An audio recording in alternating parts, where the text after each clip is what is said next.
चहाचा कप. तुम्ही बरोबर ओळखलं असेल की आजचा एपिसोड हा चहावर आहे. तर सोशल मीडिया, डॉक्टर, आहार तज्ज्ञ या सगळ्यांच्या मतानुसार चहा घेणं हे फायदेशीर नाही आपल्या शरीरासाठी. त्याच्यात टॉक्सिक पदार्थ असतात. टॉक्सिक पदार्थ म्हणजे चहा हे विषासमान मानलं जातं असं म्हणणं आहे सगळ्यांचं. पण भारतीय लोक असे आहे की त्यांची सुरुवात ही सकाळची चहापासून होते. सगळ्यांची सुरुवात ही चहापासून होते. तर का घ्यावं असं वाटतं त्यांना? काय आहे याच्या पाठीमागचं कारण? काही शास्त्रीय कारण आहे का? कशामुळे त्यांना चहा घ्यावासा वाटतो आणि चहा का घेऊ नये? यावरच हा आजचा व्हिडिओ आहे. तर हा आजचा व्हिडिओ नक्की बघा. नमस्कार, मी रेणुका. मी तुमचं सर्वांचं मनापासून स्वागत करते माझ्या चॅनलमध्ये. माझ्या चॅनलचं नाव आहे मी स्मार्ट होममेकर 24/7. तर आज आपण चहा या विषयावर बोलणार आहोत. भारतातील जवळपास 80% लोकांची सुरुवात ही सकाळी चहापासून होते आणि भारतात जर पाण्याच्या व्यतिरिक्त सर्वाधिक जास्त पिलं जाणारं पेय म्हणजे चहा आहे. तर आज आपण या चहाबद्दल बोलणार आहोत. बरं, भारतामध्ये सध्या अलीकडच्याच काळात असे चहाबद्दल 2 मतं निर्माण झालेले आहेत. एक म्हणजे चहा पिऊ नये किंवा त्याच्यात टॉक्सिक पदार्थ असतात आणि दुसरं म्हणजे एक समाजात सर्रास चहाचे अगदी सिमेंटची प्रॉपर दुकान उघडली आहेत.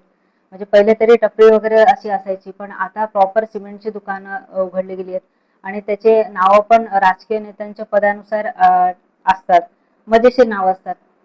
सरपंच चहा, आमदार, खासदार, नगरसेवक चहा, तसंच चहाची किटली, चहाचा कप असे खूप वेगवेगळ्या प्रकारचे चहाचे दुकानं झालेले आहेत आता. पहिले हे असं नव्हतं आणि पहिले कोणी टपरीवर चहा असं साधं स्त्रिया वगैरे पण घ्यायला जाऊ शकत नव्हत्या. पण आता इतके प्रॉपर छान दुकानं झाली आहेत की तिथे माणूस सहज जातो. हे एक दुसरी बाजू आहे चहाची. तर तर यात महत्त्वाचा मुद्दा असा आहे की चहा का घेऊ नये? हे असं का म्हणतात? तर त्याचं सगळ्यात महत्त्वाचं कारण आहे म्हणजे की आपण रिकामी पोटी चहा घेतो सकाळी उठल्यावर. तोंड धुवून ब्रश करून आपण पाणी न पिता चहा घेतो. तो चहा पिणं हा जास्त धोकादायक असतं. त्याच्यामुळे ॲसिडिटी, पित्त, जळजळ, छातीत जळजळ हे असे प्रकार होऊ शकतात. त्यामुळे 1 ते 2 ग्लास पाणी पिलं पाहिजे सकाळी चहाच्या आधी आणि प्रत्येक वेळा चहाच्या आधी 1 ते 2 ग्लास असे 1 ते 2 ग्लास पाणी पिले पाहिजे. कमीत कमी पाण्याच्या ग्लासची साईज एवढी पाहिजे. 1 ग्लास तरी पाणी पिणं हे आवश्यक आहे. त्याच्यामुळे जळजळ होत नाही आणि ॲसिडिटी सुद्धा होत नाही. तसंच दुपारी जेवणानंतर सुद्धा लगेच चहा घेऊ नये. 1 तासाच्या आत सुद्धा चहा घेऊ नये.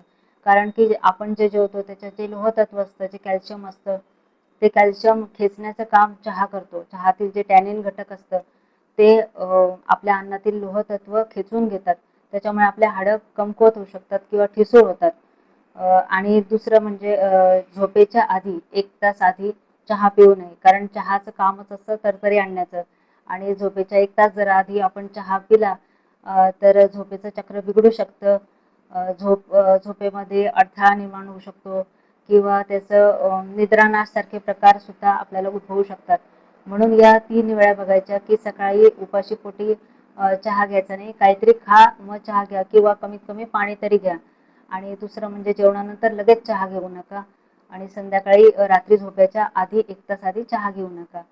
असं दिवसभरातून खूप झालं तरी 2 कप किंवा साधारण जास्तीत जास्त 3 कप हा चहा घेतला पाहिजे. त्याच्यापेक्षा जास्त चहा घेणं हे आपल्या शरीरासाठी हानिकारक आहे. कारण चहामधील साखर असते. त्या साखरमध्ये असतं सल्फर आणि त्याच्यामुळे त्या सल्फरमुळे आपले हाडं कमकुवत होण्याची किंवा ठिसूळ होण्याची शक्यता जास्त असते. जास्त वेळा चहा पिला तर ते आपले हाडं आतून पोकळ होण्याचं प्रमाण जास्त होतं. त्याच्यामुळे साखरेचा चहा असतो तो आपण जो रेग्युलर घेतो तो साखरेचा चहा असतो. त्याच्यामुळे असं आहे की 2 ते 3 वेळा चहा पिणं हे आपल्या आरोग्यासाठी चांगलं असतं. किंवा मग तुम्ही जर गुळाचा चहा वापरत असाल तर तो सर्रास पिऊ शकतो आपण. 2 वेळा, 3 वेळा, 4 वेळा असं पिऊ शकतो. गुळाचा चहा हा आरोग्यासाठी चांगला असतो. त्याच्यामुळे पिणार असाल तर गुळाचा चहा घ्या. नाहीतर मग साखरेचा चहा 2 ते 3 वेळा घेणं हे उत्तम असतं. दूध आणि साखर टाकल्यावर सुद्धा चहा जास्त उकळवू नका. कारण त्याच्यात जे नैसर्गिक अँटीऑक्सिडंट घटक असतात ते सुद्धा नष्ट होतात. त्याच्यामुळे दूध आणि साखर टाकल्यावर चहा जास्त उकळू नये. तसा चहा घ्यावा. तसंच गुळाचा चहा घेताना एक गोष्ट लक्षात ठेवायची की तो जरा कोंबट केल्यावर घ्यायचा, कारण ते गुळाच्या चहामध्ये चटका जास्त असतो. आपली जीभ भाजली जाऊ शकते, त्याच्यामुळे गुळाचा चहा हा कधीही थोडासा कोंबट करून घ्यायचा. तर चहाचे असे खूप प्रकार आहेत.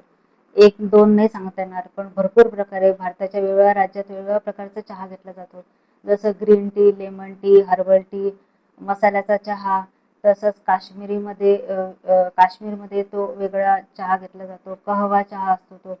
आणि नंतर तंदुरी चहा, ओलाँग चहा, असे भरपूर चहाचे प्रकार आहेत.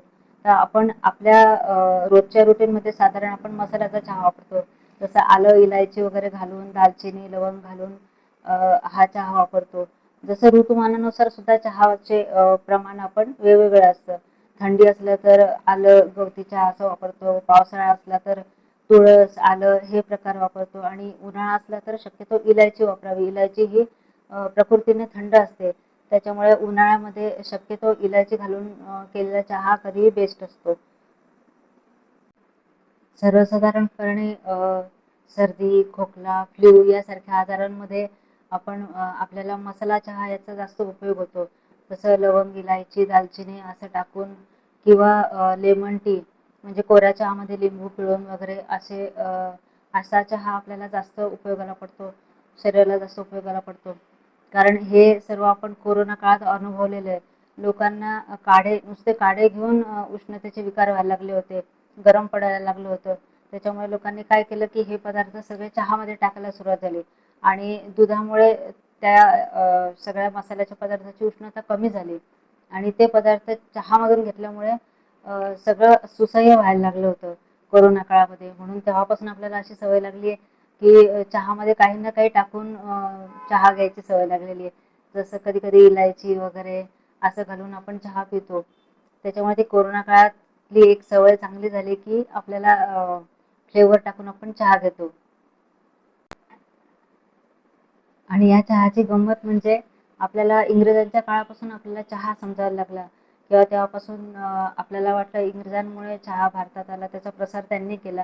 पण खरी गंमत अशी आहे की चहाचा शोध हा चीनमध्ये लागला.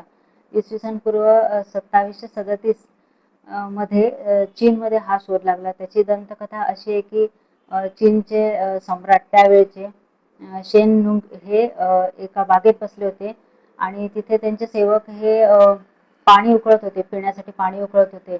आणि त्याच्यात चुकून जंगली चहा होता, आणि त्याचे झाडाचे पानं चुकून त्या पिण्याच्या पाण्यात, उकळत्या पाण्यात पडले. त्या पाण्याचा रंग बदलला आणि सुगंध पण यायला लागला. तर छान सुवास यायला लागला. तर सगळ्यांना आश्चर्य वाटलं की ही अशी गंमत कशी काय झाली म्हणून. तर ते सम्राट तिथले जे होते, चीनचे सम्राट होते, त्यांनी सुद्धा ते पाणी चाखलं, तर त्यांना ताजंतवानं वाटलं, तरतरीत वाटलं. तर तेव्हापासून तर चहाचा शोध लागला. तिथून ते चहाची सुरुवात झाली. तिथून तर जपान, पोर्तुगीज, युरोप, आणि तिथून ब्रिटनमध्ये आला, आणि ब्रिटिशांनी आपल्या भारतात आसाममध्ये चहाची लागवड केली. तर असा सगळा चहाचा इतिहास आहे. अशा तऱ्हेने इंग्रजांनी चहा आणला भारतात. 18व्या शतकामध्ये चहाची लागवड केली आसाममध्ये. आणि पहा ना, आपल्या आजी आजोबांची पिढी सुद्धा इंग्रजांच्या जवळच्या काळातली होती. तेव्हापासून त्यांनाही सवय लागली होती की सकाळी उठून चहा घ्यायची. कोणी पाहुणे आले तरी चहा केला जायचा. चहा एक थोडासा प्रतिष्ठेचा विषय होता.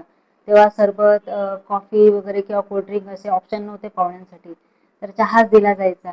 आणि त्याच्यामुळे त्यांचं खाणं पिणं पण जरा वेगळं होतं. त्याच्यामुळे त्यांना ऍसिडिटी वगैरे सारखे प्रकार नाही व्हायचे. त्या काळामध्ये दूध, तूप हे जास्त प्रमाणात खाल्लं जायचं. तर त्याच्यामुळे त्यांना चहाचं दोनदा किंवा तीनदा घेतला ना तरी पण जळजळ नाही व्हायची. सकाळी ते कोमट पाणी प्यायचे.